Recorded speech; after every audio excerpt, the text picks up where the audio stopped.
Okay, hi again. We're going to try for part 2 of chakras and relationships.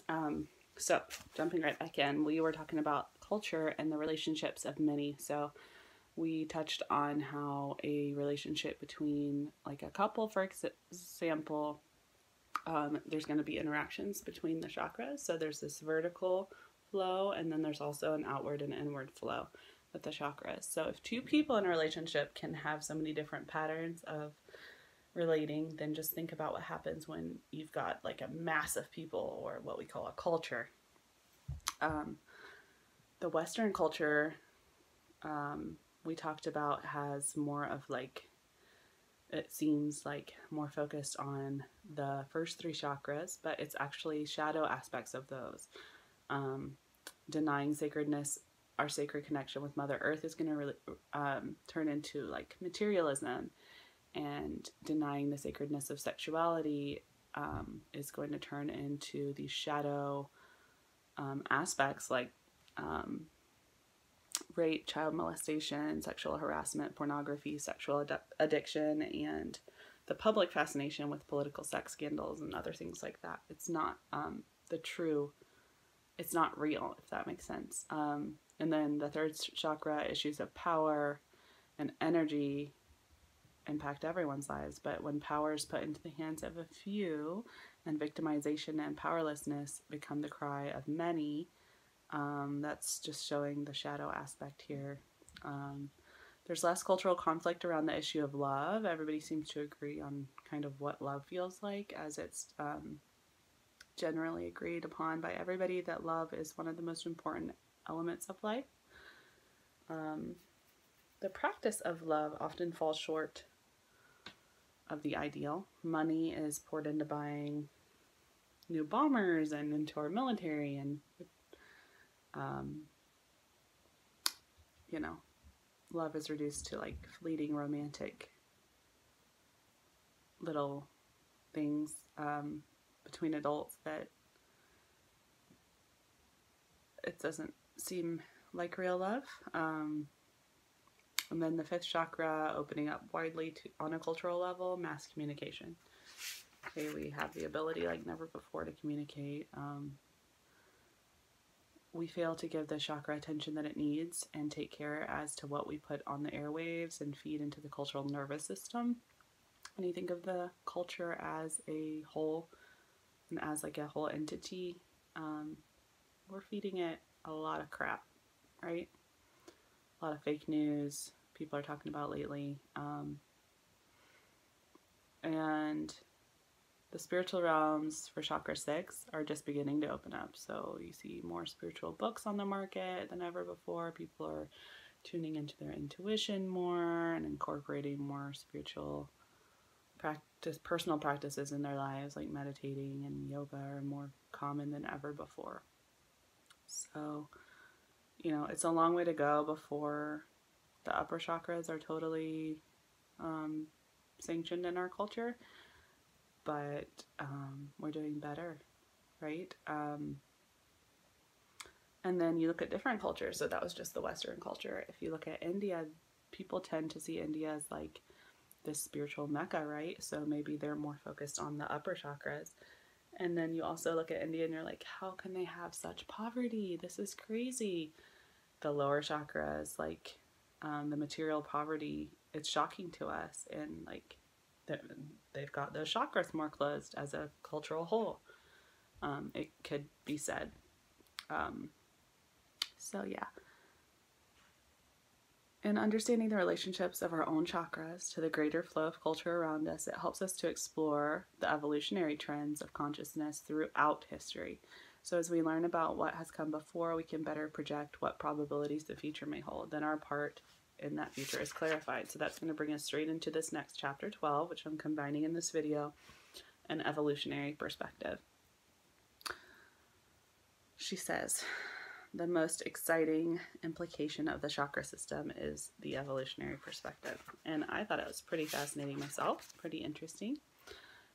We can shed some light on the age-old question of where are we, how did we get here, and where are we going? So we've been going through like a massive global transformation throughout time, throughout humanity, and this transformation can be likened to like a cultural coming of age ritual. So chakra 1, earth and survival. We must ensure our survival before we can evolve on any other level, right? The earth chakra is our root, the Muladhara. It's back to our core principles of like simplicity and unity, and earth as a womb, earth as our origin, as our mother. So this is the emergence of human beings, right? The beginning. We've literally cut ourselves off from our roots. That's a lot of what's wrong with our planet right now. We cannot deny the roots of our past nor our connection to the earth and have a future as a species. There are movements right now reclaiming this ancient connection to the earth, because it is essential that we have our foundation set. I've been watching way too many documentaries. I know too much. Anybody else?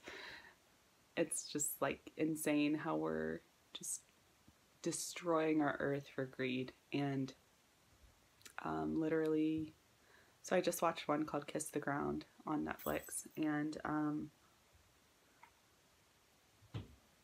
it was just talking about how tilling up soil is causing, carbons not being absorbed into the soil like it's supposed to be. So we have all these CO2 problems and, global warming. That's just like, to me, a really physical, real manifestation of the fact that we're so disconnected from the physical earth. Like, we are cutting ourselves off from the soil, from like the richness of earth. If we do not reclaim the sacredness within matter, this planet is doomed. When a child is an infant, he's bound to his mother for survival. And I loved this analogy as a mom. His field can be conceived as a circle surrounding the mother as the center. And as they get older, the circle, they can grow and that limit expands. So you think about an infant needs a mom like 24/7, and then they become like a toddler and they need the mom like, a little less, and then they become like 4 years old and a lot less. It just keeps, they need you less and less until they can finally leave, right? And be on their own. That's a lot like when we were born out of the earth. And now that we're like adults, we've forgotten our mom, It's so sad. We got to get back to respecting our planet and the sacredness upon this earth that we live on. Okay, chakra 2. So once an organism has secured its survival, in chakra 1, the next is to turn to pleasure and sexuality, right? You're like, oh, I'm safe. I'm ready to reproduce. Let's keep this going. So chakra 2, the element of water, represents the urge toward pleasure, the expansion of one's world through sensate exploration. You feel safe enough to like explore and see what else is out there. The expansion of one's world through the realm of emotions, the play of opposites that occur through sexuality. So the second chakra cultural stage is marked by the change that happened at the end of the last ice age, around 10,000 to 8,000 BC. So it's like a global springtime, and it was the beginning of agriculture, the beginning of seafaring and irrigation.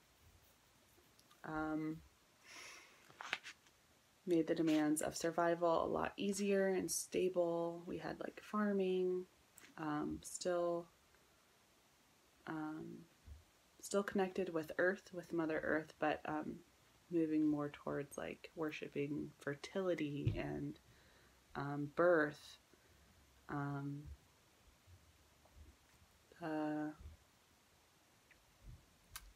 She talks about so much here, but let's keep going. Okay, chakra 3, fire and will. Chakra 3 is related to the element of fire and marks the emergence of power that arises when consciousness awakens to individual autonomy and the development of personal will. In child development, this is like the terrible twos. My twins are too. I know this very well. It's like you are declaring who you are, right? You're less deeply bound to the cycles of nature, to the cycles of your mom, and you're like expanding. We've expanded through more complex technology beyond the limitations that nature imposes, right? So getting away from our mom and saying, this is who we are. Rising masculine forces pushed against the dominant numinosity of the mother goddess, and spawned an aggressive period of civilization that continues to present day. So more of that male, masculine energy. Fire. They used fire to forge metals, and tools and weapons were made. Wars. Oh, I thought this was interesting. The third chakra heralded the birth of individualism, right? Whose mythic theme was the hero's quest, the goal of which was to slay the dragons of the old ways, overthrow the unconsciousness of the past. So finding your individual power here. For better or worse, it's generally achieved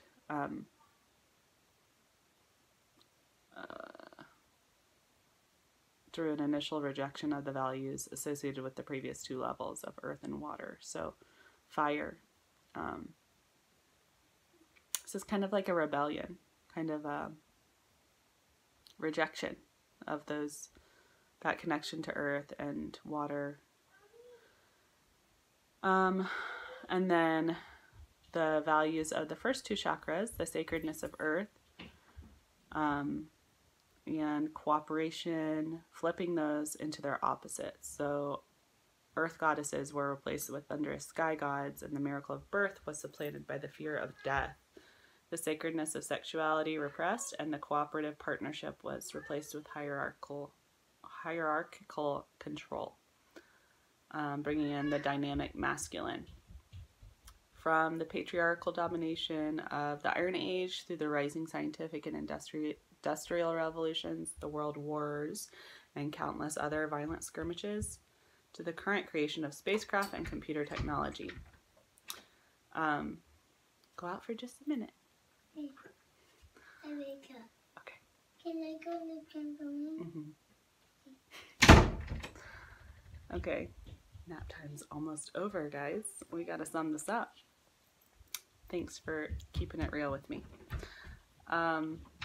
So use of the world's resources for our incessant demands of energy and production are central ecological concerns.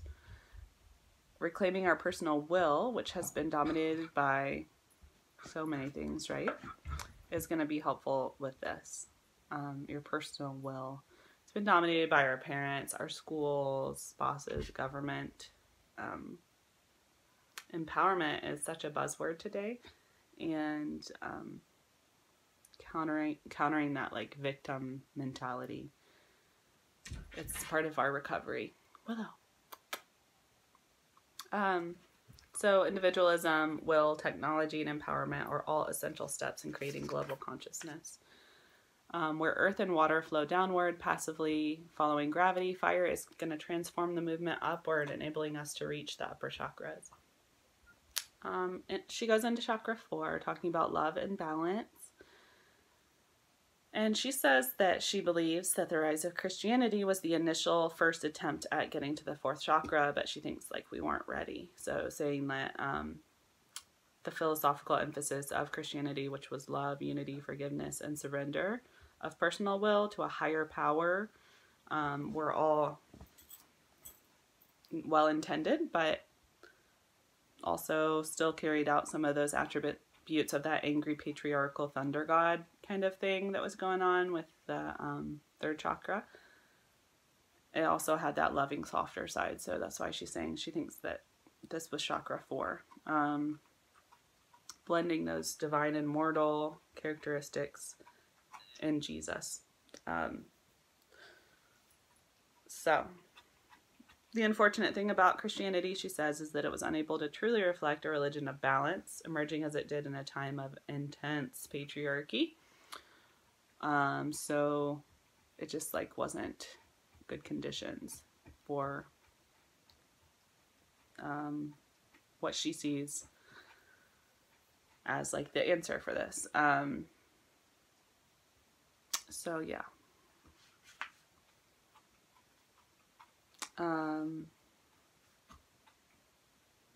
She says the Christian era, with its relative stability, allowed yet another proliferation of culture in terms of technology and growth of consciousness. During this time, we produced the printing press, the telephone, radio, television, and computer, all opening up communication, moving into our fifth chakra, sound and communication. So yeah, we hadn't achieved proficiency in the upper chakras yet for the era of Christianity to really awaken the heart chakra. Chakra 5, the internet. We've got the internet now. It's the clearest indication of our global brain, but the entire communication network is involved. It's indeed an evolutionary leap, as potent to the evolution of global consciousness as the printing press was to the expansion of individual consciousness. Chakra 6, she talks more about the internet and just like how we're so focused on pictures right now. I mean, Instagram, a picture's worth 1,000 words. There's a lot of clairvoyance making a comeback, and images are communicated in less time with less ambiguity. Right now I'm talking to you through like a video on the internet. You see an image. It's just kind of crazy that we're able to communicate like this. And then chakra 7, thought and consciousness. On a rational level, it's marked by the proliferation of knowledge and information. On the mythic level, the increased interest in spirituality and consciousness expansion. It's this interest that's coming lately. As consciousness evolves, the structure of our paradigms will change with it, right?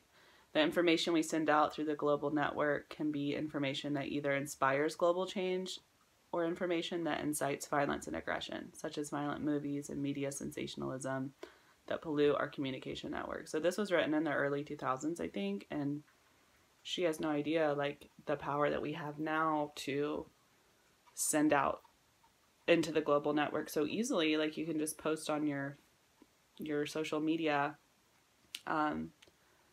something that's going to be uplifting and inspire global change, or something that's going to be inciting violence and division. And like, that's what's happening right now. Another documentary I just watched is that the social dilemma. Please go watch it. It's so good. It's on Netflix too. And crazy what is going on with social media and how we're being used, but for, you know, people to make money. But also crazy the amount of information that AI is collecting about us.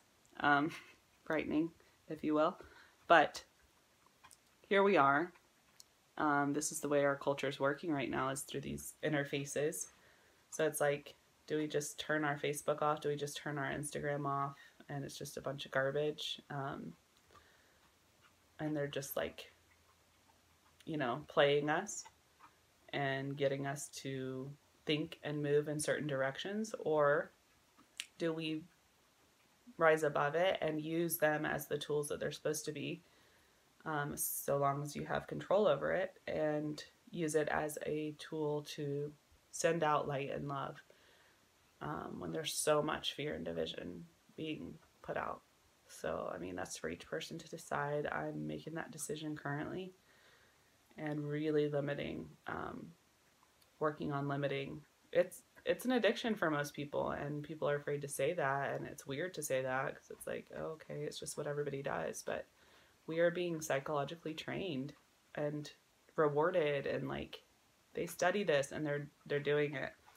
Watch that documentary, okay? I'm not gonna sit here and harp on that, but anyway, chakra 7, just the fact that with all this ease of communication and visualization, we are given a platform, and we have to, with a lot of privilege comes responsibility, right? So, yeah. She goes on to talk about where are we going.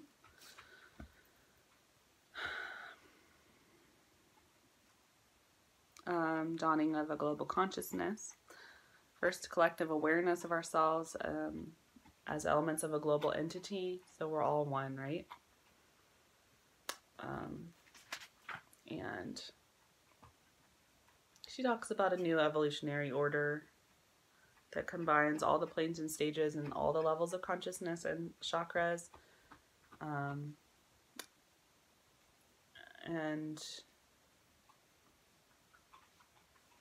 She talks about how we really need to see ourselves all as global citizens and not so much division among us. It's an exciting time of tumultuous change and limitless possibilities. Because the future is uncertain, searching, visioning, and communicating are essential. In the evolutionary drama, we are now simultaneously part of the audience, members of the cast, and authors of the drama itself. We are the co-creators and the evolutionary future. Pretty exciting. So yeah, I thought that was interesting to kind of parallel the chakras. And I mean, that was her interpretation. You could spin it, whatever, no pun intended. You could spin it any way you want. But I tend to agree with a lot of what she said and a lot of where we're at and where we're headed. So I hope you enjoyed the video and kind of exploring chakras and relationships today. This was part 2. We did 2 parts for this 2-chapter little summary on relationships and the evolutionary perspective. Again, I'm using this book for reference, Wheels of Life, and we've got 1 video left. I'll see you here in just a bit. Namaste.